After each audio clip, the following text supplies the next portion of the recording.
We sat down in Abuja in 2013, in 2014, and said we were going to have free movement of people, and once again sat down in Kigali, Rwanda 2018 and said we were going to eliminate visas. We sat down in Abuja and said that we were going to silence the guns in 2013. We did not. And we sat down in 2020 and said we were going to silence them. And now the guns are alive and well. And who are supplying us with the weapons? It is not us. It is others. Should we blame them? Yes, we should. Should we blame ourselves? Yes, we should. So Africa has always been a battleground. And the rhetoric that we see and the manner in which we ourselves are educated. My sister talked about education. But really, what are we teaching ourselves? It is fella Nicola Pokuti said, "Teacher, don't teach me nonsense."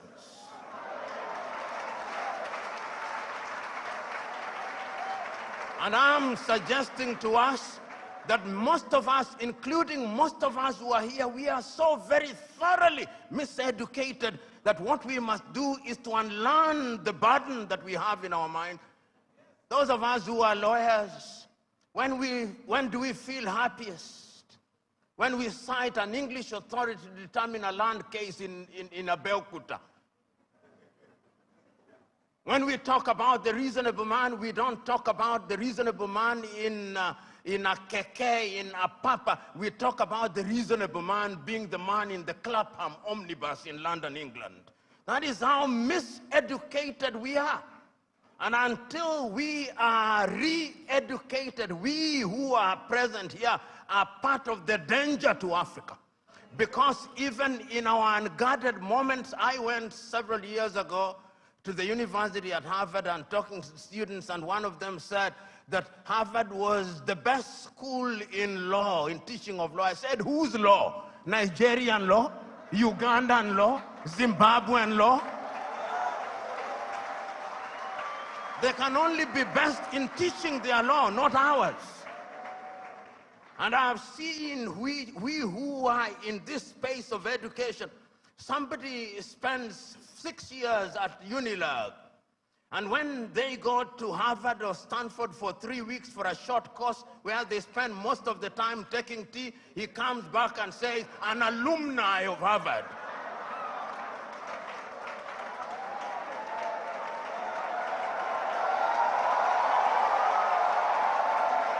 So the time is now. The time is now to begin re-educating ourselves. The time is now to exercise the ghost of low self-esteem. You know, Africa has many things. We have talked about our mineral resources. We've talked about our arable land. We have talked about many things, but from where I sit, the greatest African resource is the human resource. You know, Africa has been so wronged by other civilizations. We were the enablers of the first industrial revolution. When our ancestors were taken to work in the farms in Europe, we enabled that revolution. Right now, we are enabling the fourth industrial revolution and the fifth industrial revolution. That is why they have talent visas, because they are taking our talent. If it is not nurses, it is our IT gurus. If it is not our IT gurus, it is our engineers. And we are gleefully letting them away. I see our heads of state saying, we have signed a contract to take our workers to Saudi Arabia, modern day slavery. And you know, just this morning, my wife sent me a proverb from Turkey that when you elect a clown and you think that he will be a king, what he does is to convert the kingdom into a circus. And I am suggesting to us that that is part of the African problem, because it starts with political hygiene. Most of Africa is suffering because we do not have democracies. We have kakistocracies. And kakistocracies are governments by our very worst. This is what we must deal with, and this is what we must say. Who do we elect into our public offices. Because, as I've said before, when you allow hyenas to take care of goats, why should you be surprised when the goats are eaten? This is the same. And Africa is only going to realize our potential in all areas when, by dint of choice, we enable and allow our best men and women to serve in different areas.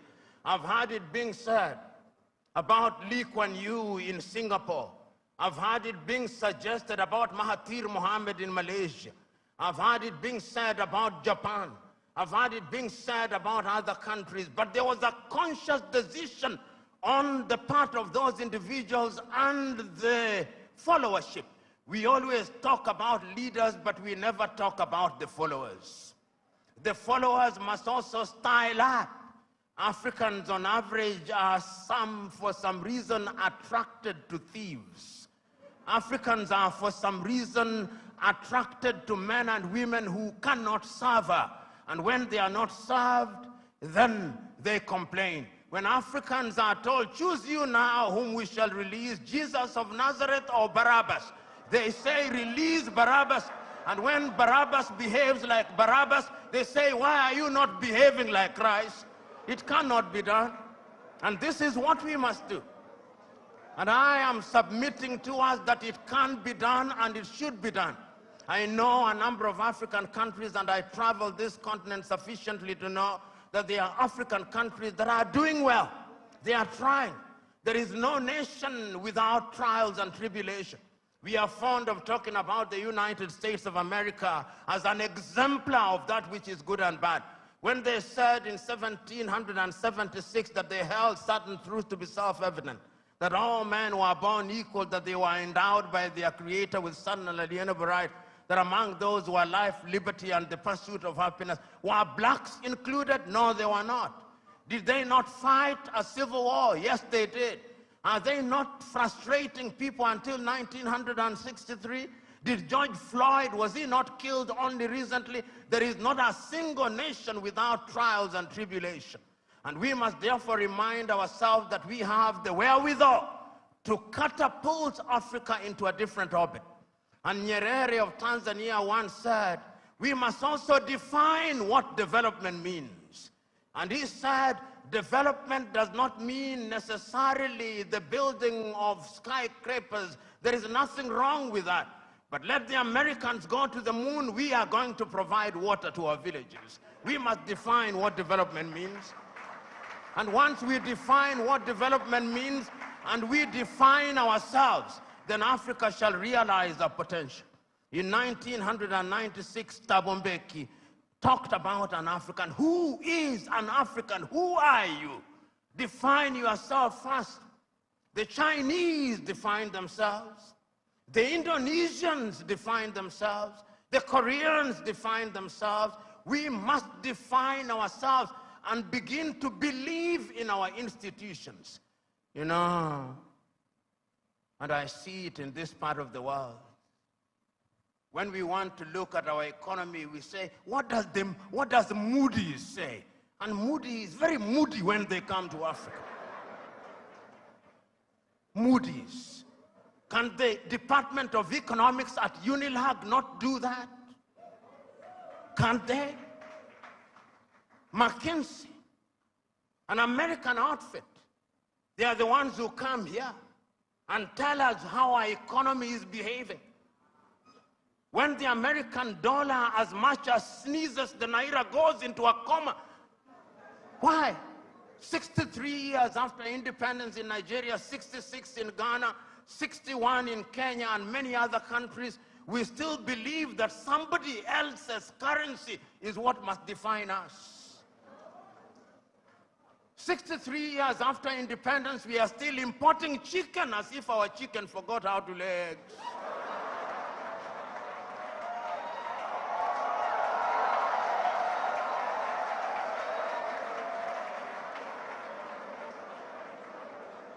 The time is now for Africa to ask fundamental questions. Because if you ask the wrong questions, you'll get the wrong answers. And I'm suggesting to us that Africa is already asking those questions. You know, in the year 2013, African heads of states and government sat in Addis Ababa, Ethiopia. That was during the chairmanship of South Africa's Nkosazana and Dlamini Zuma. And they decided that we can no longer continue to live in this muck and mire. Africa must know progress. And they came up with Africa Agenda 2063. My sister spoke to it so very ably and eloquently and passionately. What we don't say is that during that week, Nkosazana and Dlamini Zuma wrote an apology letter to Kwame Nkrumah, telling Kwame, we apologize. What we are doing now, you saw in 1963. A house divided against itself cannot stand. Now we are living through Africa Agenda 2063. We are living through the Sustainable Development Goals. And I'm not a Jewish prophet nor related to one, but I can confirm to you we will not fulfill any one of them. You cannot, in the nature of things, engage the reverse gear and then think you'll reach your destination. You cannot. And that is what most African countries have done. So the time is now, as the cliche goes, when you are in a hole, you stop digging. And Africa must stop digging.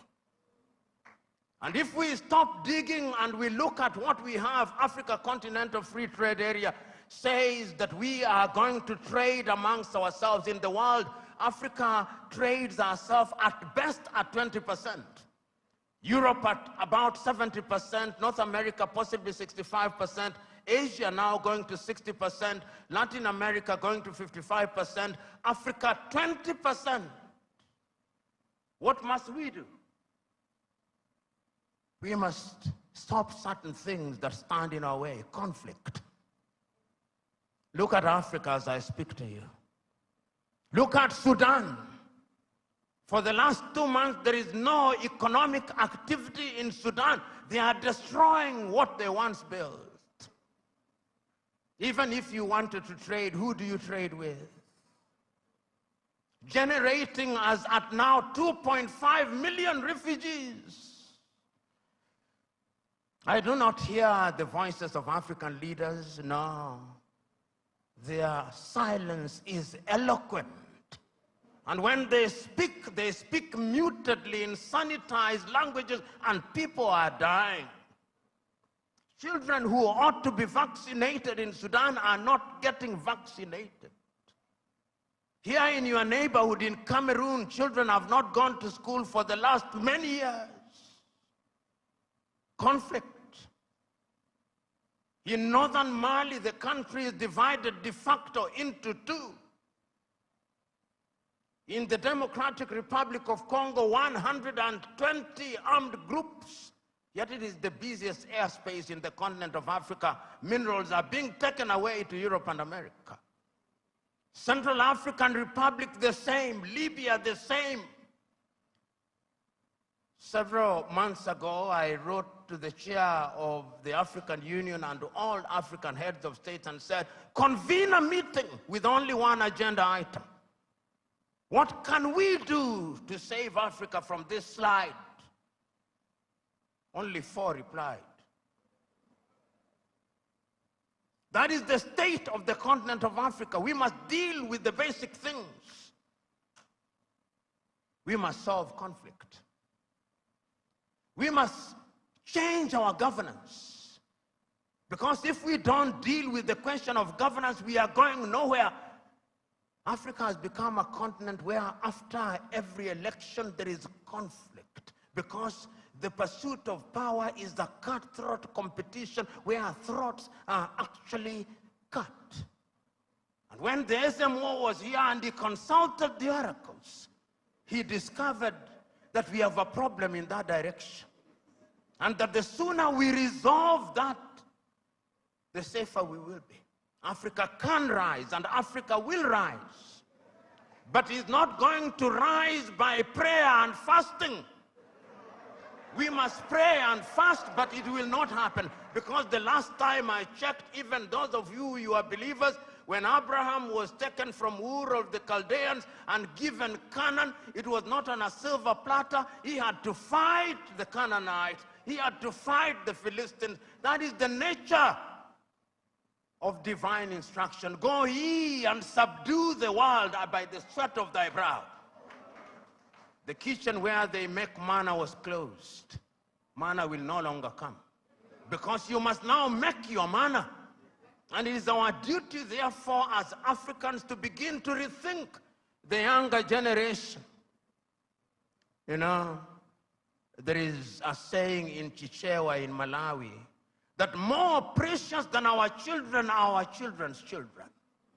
So when we are doing these things, we must remind ourselves that we are doing for this generation and generations yet to be born. When my good sister was speaking, she started in 1969 about the education. We were alive. Then you came to the year 2023 and we are alive. But when you came to the year 2077, knowing as we do that we are not immortal, we shall be assumed into heaven. Some of you who will be alive, you'll be old and possibly stupid and not very useful to anybody. This is why we say it is intergenerational. So, brethren, what we must now do is to ask ourselves, then what do we do? Beyond the rhetoric, what do we do? And what is beautiful in Africa now, not only in the continent of Africa, is that there is a consciousness. You know, I'm in a church setting, and sometimes it is good to remind you, for those of you who believe and believe rightly, even in the Bible, sometimes those who are saying the right things think that they are the only ones, thinking in silo. You remember Elijah going and saying, but Lord, I'm the only one who has not bowed to Baal. He was told, no, there are 7,000 others. And as I travel across Africa, there are 7,000 others. Today I've seen many of them. Today I've had the honor and privilege of listening to many of them. One enlightened more than the other. One more passionate than the other, talking about what we can do. And talking about the place of Nigeria in that space. Times without number have talked about Nigeria and reminded Nigerians that the day you become great, that is the day Africa becomes great. When I hear in Nigeria economists and politicians telling me that the GDP of Nigeria is 500 billion United States dollars, and that therefore it is the biggest economy in the world, I am reminded of the words of Yoweri Kaguta Museveni, my friend, when he says, in a debate between dwarfs, what is the value of one dwarf saying I'm taller than the other dwarfs?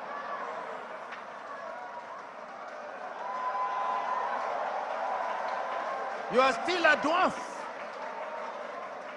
This Nigeria is capable in 5 years of becoming a 3 trillion GDP economy. The fundamentals are there. Talk of human resource. And I think it is my sister, you go to anywhere in the world, tell me, engineering, artificial intelligence, space, Nigerians. The saying goes, if you go to any part of the world and you do not find a Nigerian, run away from there. Because there is nothing to be done there. It is these Nigerians who will move the country. I keep on reminding my Nigerian friends, you say you are 220 million. No, you are not. I suspect you are 300 million. And if my suspicion is correct, you owe this region and this continent the talent. You know, when people talk about instability in Nigeria, I ask them, can you handle refugees from Nigeria? Can you? You cannot. They'll overwhelm the entire West Africa.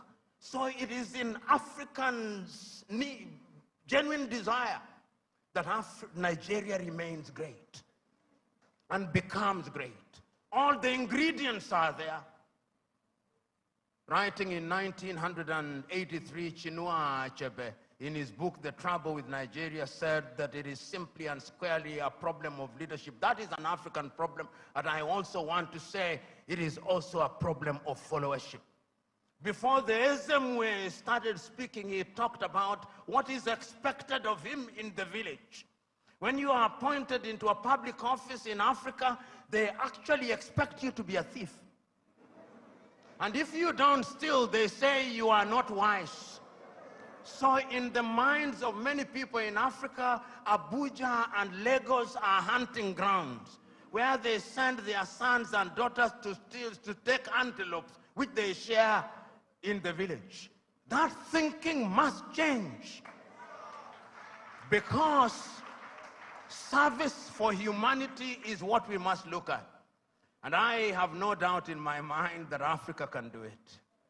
When I look at Africa and I look at Nigeria, I see an Africa that is capable of rising because our sons and daughters now present in the continent and even in the diaspora. You go and see the Africans in the diaspora, whether they are in Antigua and Barbuda, and my good friend here, the ambassador of Antigua and Barbuda, Wallace Williams, Trinidad and Tobago, will agree with me in that regard. You go to St. Vincent's and Grenadines, you go to Jamaica, everybody now wants to come and invest in Africa. But we must make the circumstances right.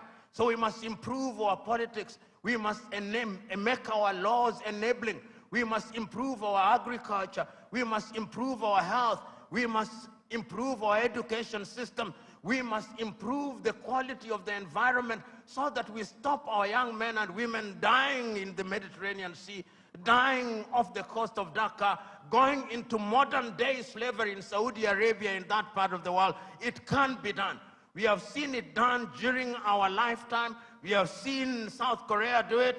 We have seen China do it. We are seeing India do it. We can see Indonesia doing it. We have seen Vietnam after the war doing it. And within the continent of Africa, there are other examples. We have seen Rwanda rise like a phoenix during our lifetime.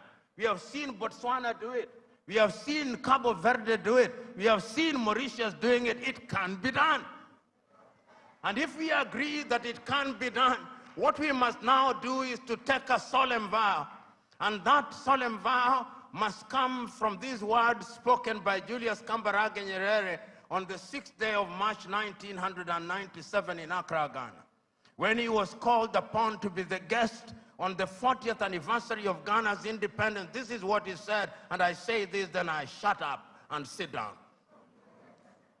Mwalimu said, when Kwame Nkrumah told us in 1963 that we ought to unite, we agreed with him. And we did not for one moment believe that unity in and of itself will solve our problems. What we believe that unity will make our voices as Africans to be respected, because the rest of the world is not bothered about our Ghanaianness or our Tanzanianness. He did not say this, but I'm adding, but our Nigerianness or Ugandanness. The rest of the world only knows about Africa. The time is now. Our generation fought the colonialists and brought what we thought was independence, but they gave us the crown without the jewels. But of all the sins that we have committed, there is a single sin that we must never commit: the sin of giving up, the sin of despair. And each one of us must remember that we have a role to play. We have a role to play because if the ocean is to exist, the droplets must be good. If the forest is to exist, the trees must be good. Play your part and let the results be the testimony of your efforts. God bless you.